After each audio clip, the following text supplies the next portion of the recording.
A breaking news alert on KSFY, a major development tonight in a 38-year-old cold case from Lyon County, Iowa. Good evening to you. I'm Courtney Collin. I'm Brian Allen. In October of 1978, the body of a woman named Wilma Nissen was found in a country road ditch. For 28 of those years, she remained unidentified.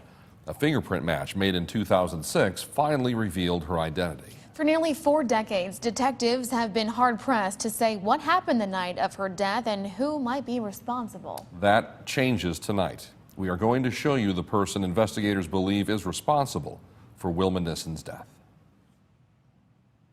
This picture was taken in the mid-1970s. It is of a woman who worked as an escort and prostitute in and near Sioux Falls during that time. It is this woman that Lyon County investigators believe killed Wilma Nissen.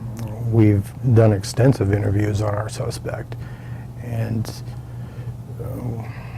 we just cannot get the suspect to come to admit to it. For 16 years, Chief Deputy Jerry Berkey has been working to solve this case. Without notes, he can tell you Wilma Nissen's life story of being born in California, living out of a car with her sister before being passed through a series of foster homes until adulthood, when her life spiraled even more out of control. I think she was married 3 or 4 times to different men, had a couple of kids. They were taken away from her by local jurisdictions and put into foster care.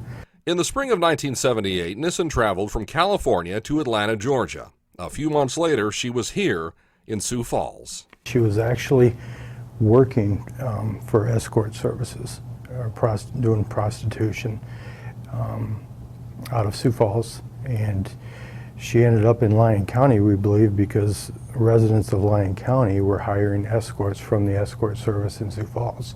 But while Jerry Berkey knows how Wilma Nissen lived and how she died, what has been elusive is who might have killed her.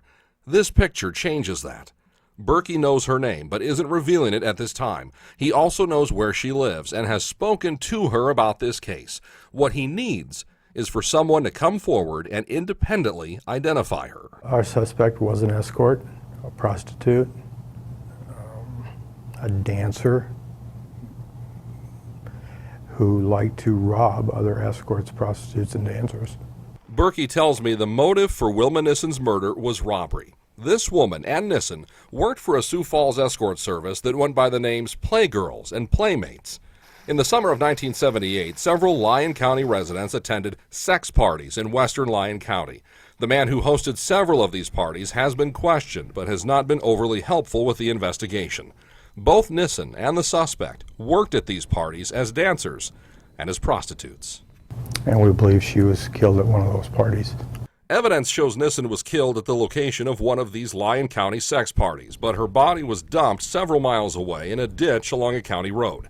Jerry Berkey knows there are people living in Lyon County right now who attended those parties in the summer of 1978, who saw Wilma Nissen and this woman together. Someone who can connect the dots of this case. They didn't see Wilma get killed at this party. They saw something that led up to her being killed, and they just don't realize what they saw. While investigators believe this woman killed Wilma Nissen, there is also another suspect. The cause of death also makes us realize that one person didn't do it alone. Berkey says this woman had help in murdering Wilma Nissen. This second person is also a woman, also a dancer, also a prostitute. They don't have a picture of her or her name, only the stage name she used, Peaches. She's a light-complected black female from Thunder Bay, Canada. She worked for the escort service in Sioux Falls for a while. Berkey says 2 women killed Wilma Nissen to steal the money she had earned while working at a Lyon County sex party in the summer of 1978. There's a very high probability that there's a Lyon County resident that knows what happened or saw what happened. Even though they didn't have any involvement in it, they're at least a witness. Take another look. This is the suspect in the Wilma Nissen murder investigation. If you know who this person is, contact Chief Deputy Jerry Berkey with the Lyon County Sheriff's Department at 712-472-8300.